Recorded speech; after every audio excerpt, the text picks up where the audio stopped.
prepárate mi pueblo, muy atento todos pues, que ha llegado ese momento, descarga y vacilón, que se estresen los bandidos, políticos y faranduleros, ha llegado con su lengua, afilada y muy directa, ese que llaman Gastón, déjalo que hable, déjalo que ría, ese es el viejo Gastón, déjalo que hable, déjalo que ría, ese es el viejo Gastón, déjalo que hable, déjalo que ría, ese es el viejo Gastón. El viejo Gastón.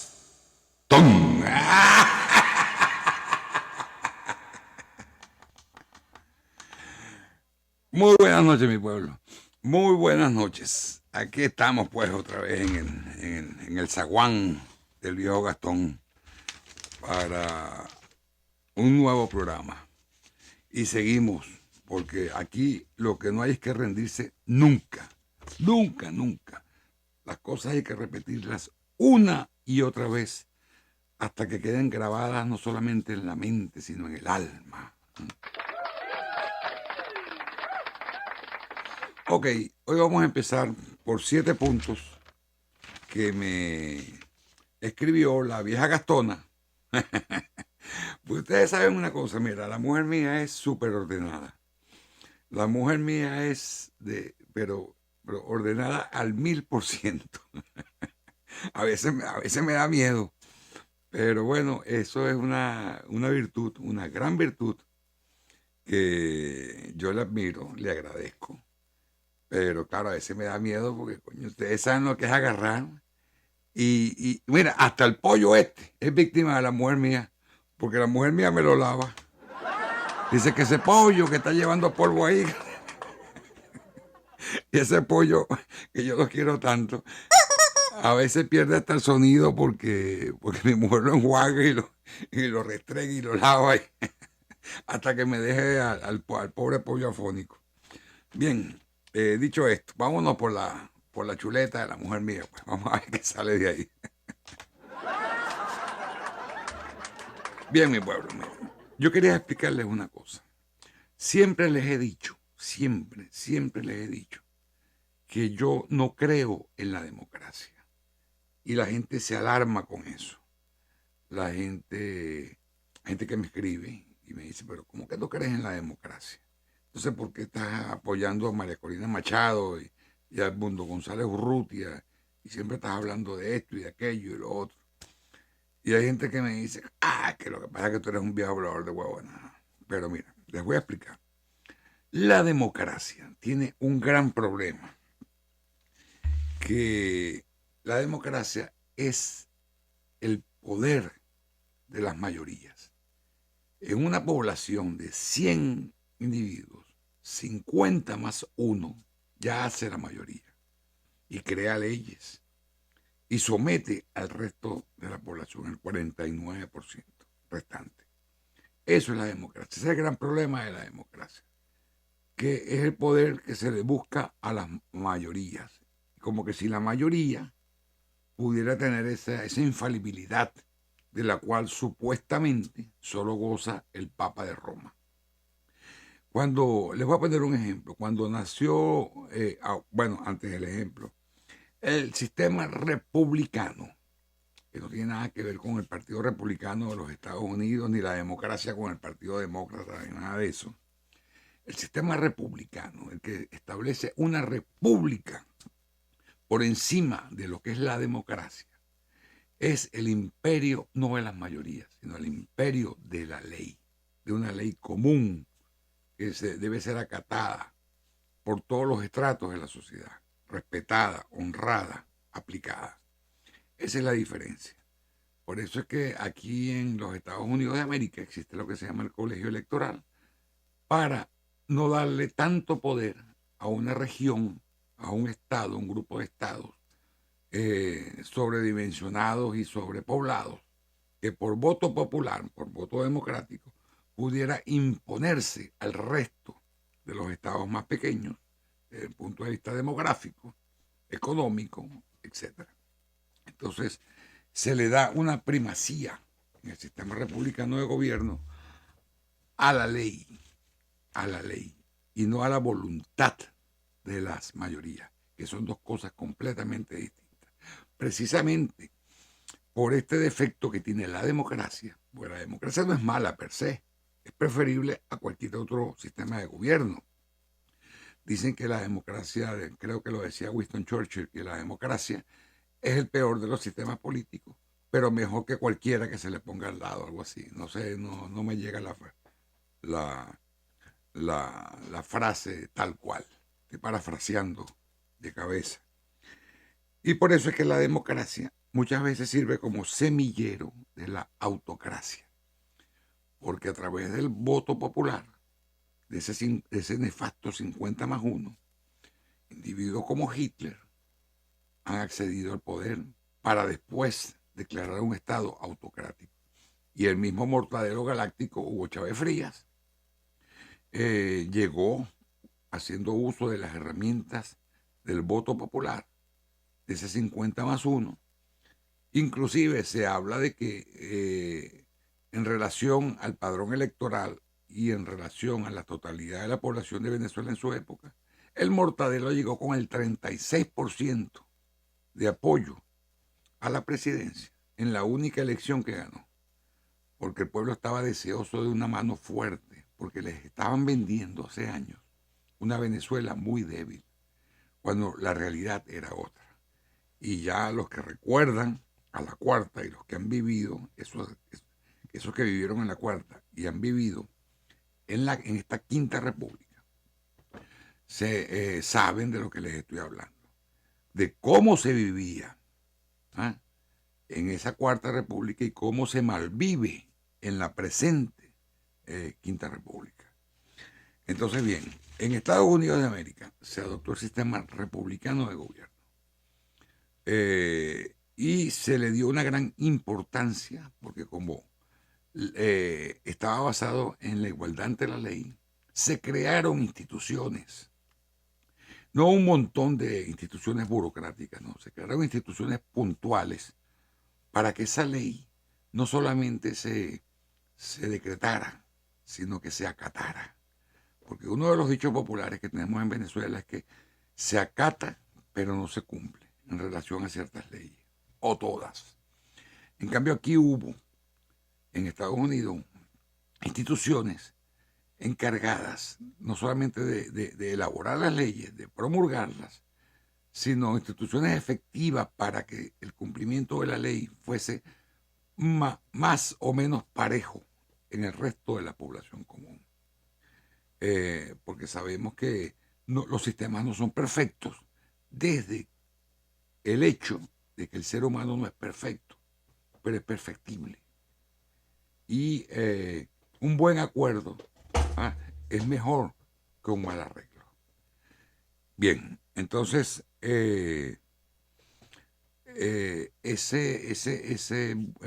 buen acuerdo de convivencia entre 13 colonias, que inclusive no tenían el inglés como lengua común, era la lengua franca para el comercio, para entenderse, pero habían colonias donde predominaba el antiguo alemán, el holandés, el francés, y entonces la lengua del entendimiento fue el inglés. Por eso es que este país no tiene un idioma oficial. Aquí el inglés no es el idioma oficial, es el idioma de la costumbre. Y eso viene del derecho anglosajón, que se basa más en la costumbre que en los decretos.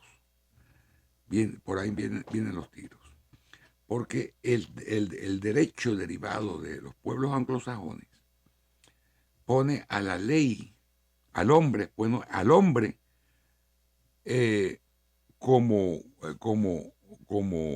no por encima de la ley.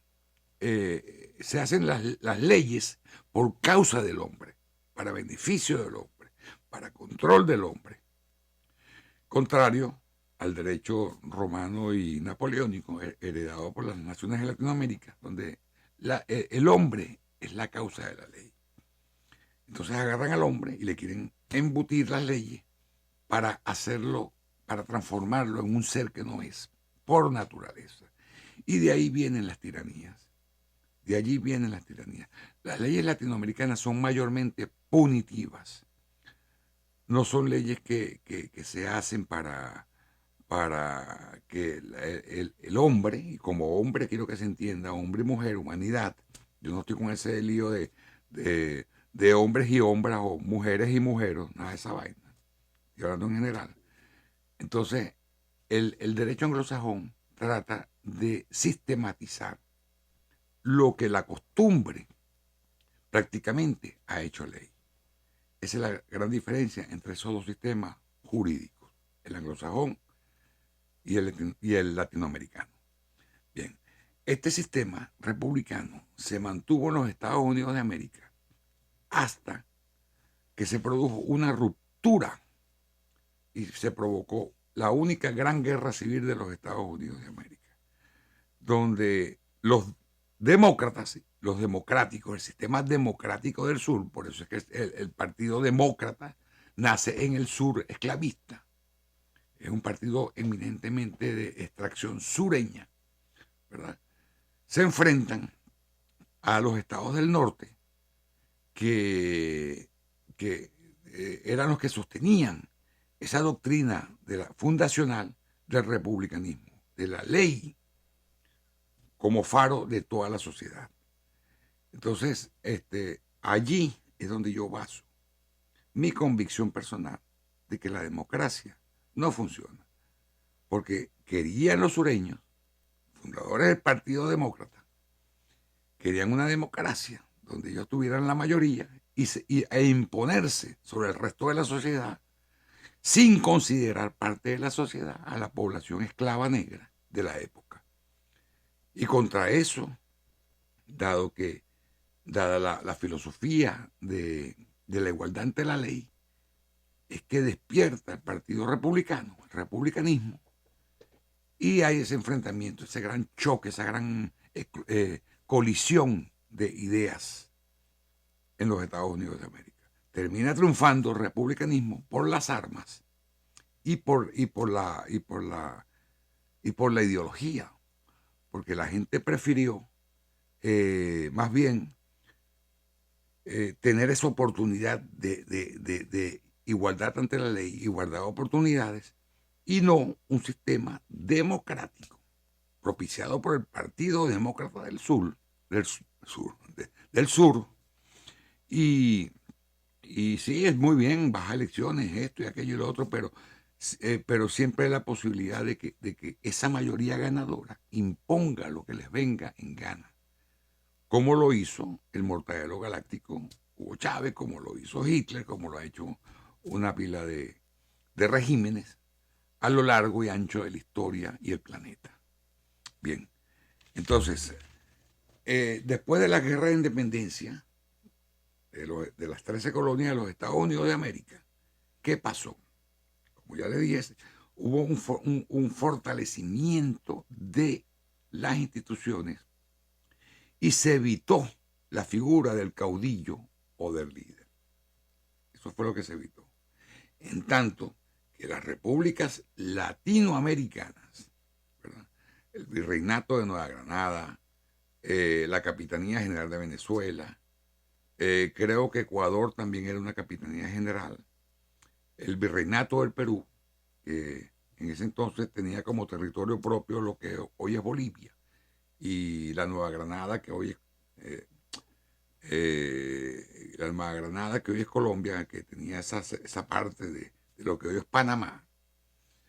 Ahí la historia fue otra, porque ahí la historia, nosotros cuando salimos de esta guerra, que no fue una guerra de independencia, fue más bien una guerra de secesión política, que yo lo considero, y me perdonan, más fruto de las ambiciones políticas de españoles criollos, envalentonados, enriquecidos, ¿verdad?, contra la metrópoli.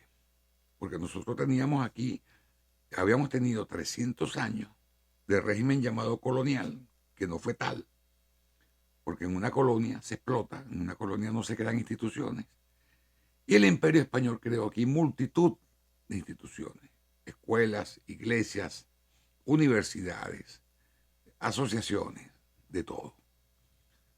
Y hubo una cierta estabilidad. Entonces, por eso fue que hubo prosperidad en Latinoamérica en esos 300 años. Llegada pasada la Guerra de Independencia, que fueron como 10, 11 años de cruentas guerras, hubo un periodo de luchas intestinas, de luchas entre caudillos, de ambiciones de poder, que terminaron en la fundación de las diversas nacionalidades que hoy conocemos en Latinoamérica. Páez, que se quedó con Venezuela, Santander con Colombia, el venezolano Juan José Flores con Ecuador. En Perú, no recuerdo el nombre de quien se quedó, Perú fue partido en dos y apareció Bolivia, una creación que los peruanos no le perdonan al libertador Simón Bolívar. Posteriormente, con los años, ya entrado el siglo XX, se produce la partición de Panamá, también por motivos económicos, porque los norteamericanos querían construir el canal ellos y quitarle ese negocio a los franceses, que en definitiva lucharon contra esa selva y no pudieron, y la ingeniería americana sí pudo. Entonces, eso yo no lo veo como un acto de imperialismo, sino más bien que lo veo como un país bien estructurado, con instituciones, donde el americano amaba a su país, los Estados Unidos de América, mientras que nosotros en la práctica nos cagábamos en nuestras nacientes naciones, en luchas entre líderes, caudillos y una serie de intereses oscuros. Esa es la gran diferencia entre el desarrollo de ese norte y el subdesarrollo del sur. Imagínense ustedes que México llegó a tener hasta un emperador. Hasta un emperador. Y no estoy hablando de Maximiliano de Habsburgo. Estoy hablando de un emperador criollo, de Iturbide. ¿Ah? Entonces, por supuesto, a la caída de ese supuesto imperio, se regó el chiripero. Volvíamos al caos. Ese de donde habíamos llegado después de una gloriosa independencia. Bien, el siglo XIX se caracterizó por infinitas guerras civiles, guerras de montoneras, más bien, no guerras civiles, guerras de montoneras, donde cada caudillo se alzaba y marchaba contra Caracas. Así estuvimos hasta la llegada del benemérito general Juan Vicente Gómez, quien con mano dura, con mano de hierro, parece mentira, un dictador militar, empezó a crear instituciones, pero no como lo había hecho, por ejemplo, el ilustre americano Antonio Guzmán Blanco, que empezó a crear instituciones, decretó la educación gratuita, cosa básica que un país se eduque, creó la moneda nacional, el bolívar, pero, por otra parte, quiso encumbrarse casi como un emperador afrancesado sobre el resto de la nación.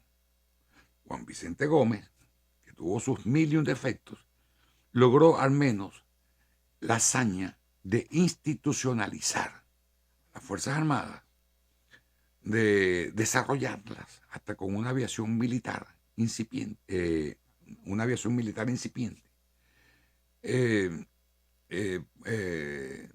creó, fortaleció universidades, centros de estudio, una serie de cosas. Habrá el que me diga, no, pero fueron los universitarios los primeros que se rebelaron contra Gómez. Por supuesto.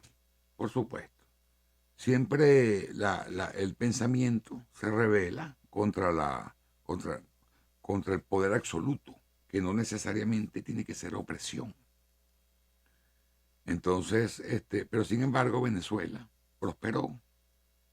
Venezuela llegó un momento durante el mandato de Juan Vicente Gómez en que no tuvo ni siquiera deuda externa. ni siquiera eso. Bien, entonces, con lo que no contaba Gómez era con un sucesor. Y ahí es cuando entra en el panorama otro militar, el general en jefe. Ese sí era un general en jefe, Eleazar López Contreras. Entra el general Isaías Medina Angarita, que quiso darle un toque de civilidad a esta nación que ya tenía incipientes instituciones que funcionaban. Al principio se hicieron funcionar un poco a la fuerza, pero después se hicieron hábito y costumbre entre los venezolanos que esas instituciones existieran. De hecho, cuando se instituye la cedulación nacional, la cédula número 1 se le fue asignada al general Isaías Medina Angarita. Pero ya en ese tiempo era un tiempo de convulsión, un tiempo de la fiebre, el sarampión del comunismo mundial. Y los partidos de izquierda en Venezuela, liderados por esa incipiente acción democrática y por el fascismo de lo que era la semilla de Copey, porque Rafael Caldera venía de esos camisas pardas criollos, que inclusive agarraron a un gran crítico de Gómez y caricaturista y le dieron una paliza que de casualidad no lo mataron. No recuerdo ahora el nombre, pero sé que alguno de ustedes lo va a recordar. Leoncio Martínez Leo, aquel de la famosa caricatura que mostraba al general comiendo, al general Gómez.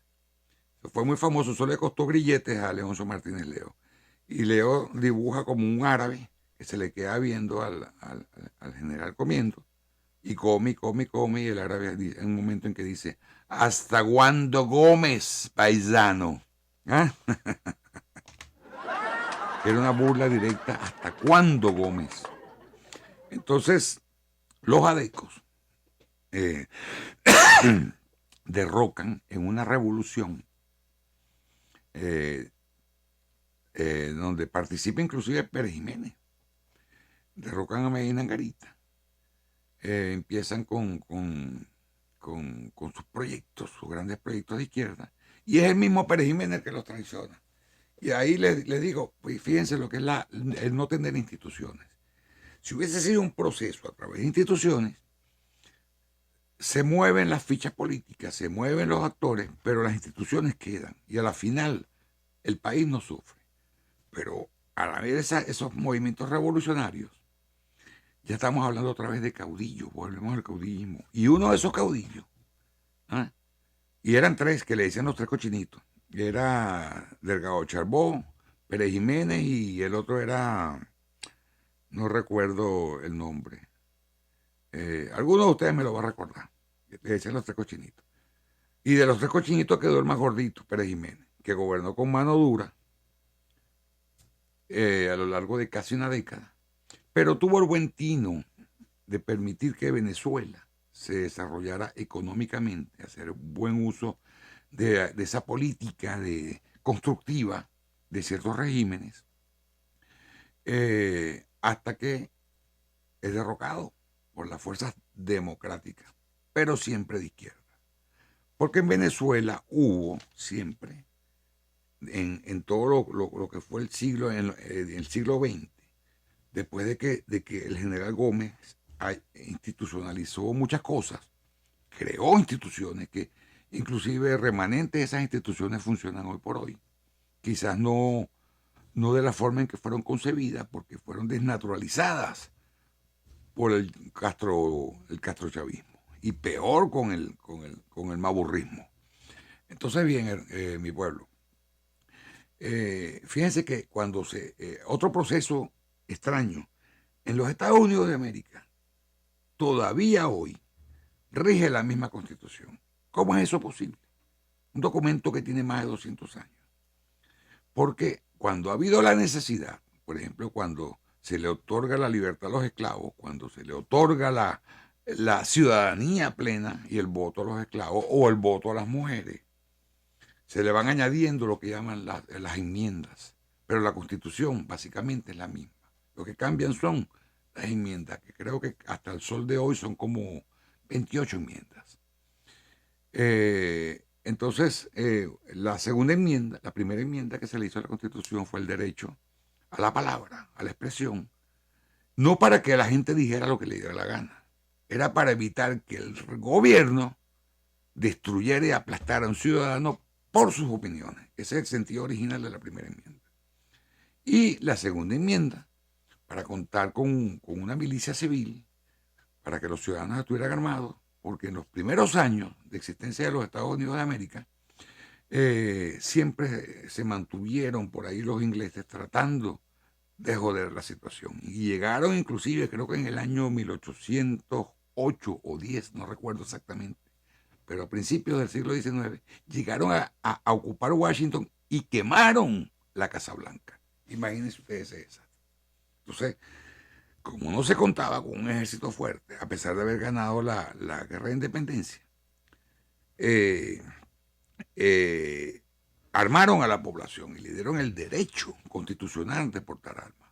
Esa es la historia de la segunda enmienda. Entonces, bien,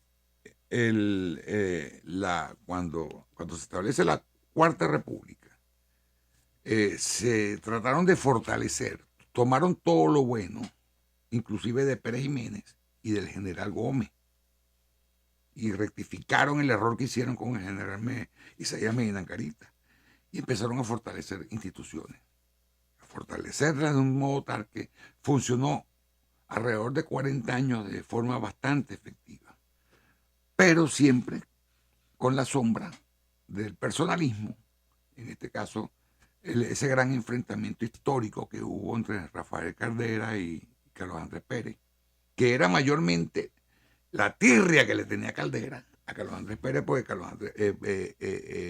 Rafael Caldera ha sido, o fue, porque ya no está entre nosotros, fue candidato a la presidencia desde mediados del siglo XX, coño.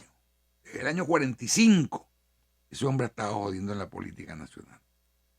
No tuvo un retiro digno como Jovito Villalba, que Jovito Villalba ganó unas elecciones contra Marco Pérez Jiménez en el año 52. Y fue la trampa que hizo Pérez Jiménez de no reconocerle el triunfo.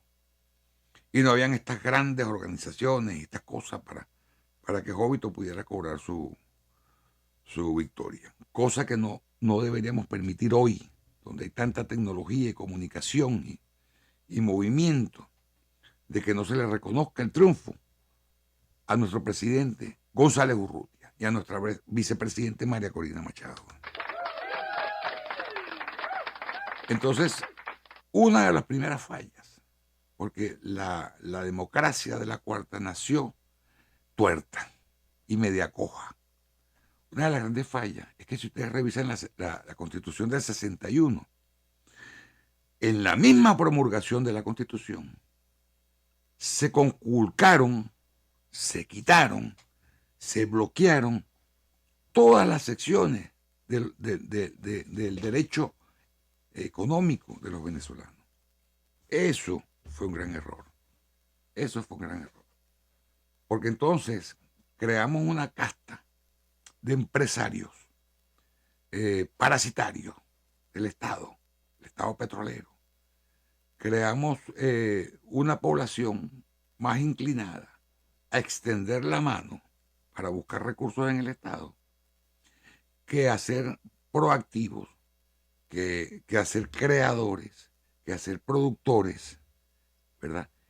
Que es lo que en definitiva, esa inventiva es la que desarrolla a una sociedad y un país. Ese fue el gran error. Esa que llegó a su cúspide con la Venezuela Saudita. Y posteriormente, que hay gente que dice que eso llegó a la cúspide fue con el Mortadelo, Hugo Chávez, pero no, ahí no hubo cúspide. Ahí lo que hubo fue miseria, limosnas, ¿verdad? Las misiones, las cositas, pero realmente no hubo una ayuda efectiva al pueblo que se hundió en la miseria. De hecho, se calcula que la miseria en Venezuela, la pobreza, es de alrededor de un 80%. Me imagino que, y fíjense que coincide más o menos con todos aquellos que votaron a favor de González Urrutia y por un cambio. Ese otro 20% son las ratas esas que ya ya no son un régimen militar, ya no son un régimen económico, ya no son un régimen oligárquico, son una banda criminal que han secuestrado un pueblo en nombre de las ambiciones que tuvo un individuo como Fidel Castro desde La Habana. Eso nos ha convertido a todos en una colonia de Cuba. Y eso hay que tomarlo en cuenta a la hora de tomar decisiones que nos lleven al derrocamiento de ese régimen. Entonces, ya básicamente hemos hablado de los 7 puntos que me puso la vieja Gastona. Ella me estuvo preguntando sobre este relato que les hice de lo que fue el desarrollo del norte y el atraso del sur. Y bueno, se me apareció con estos 7 puntos.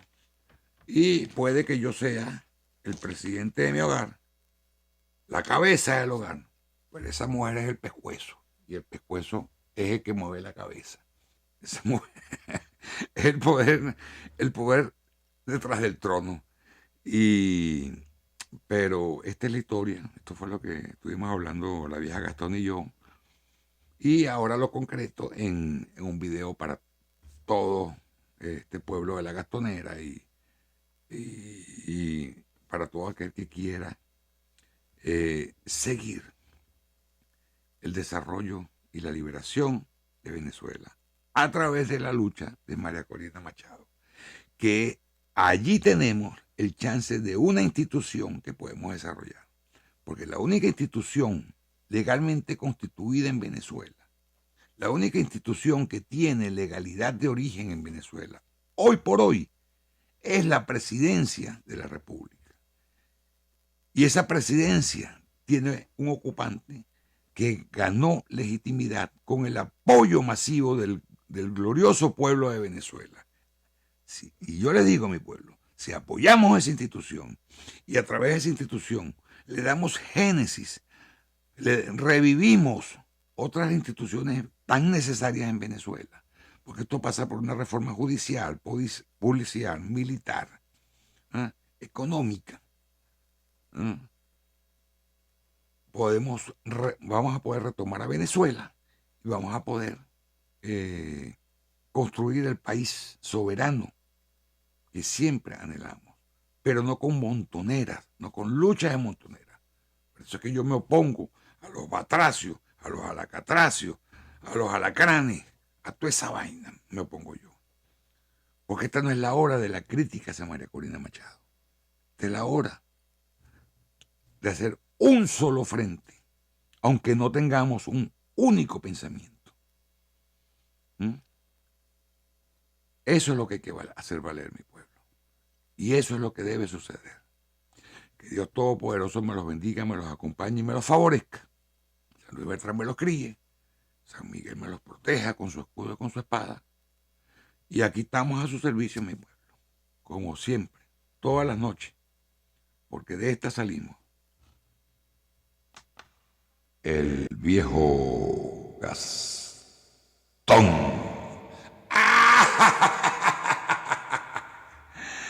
Saludos desde el Zaguán.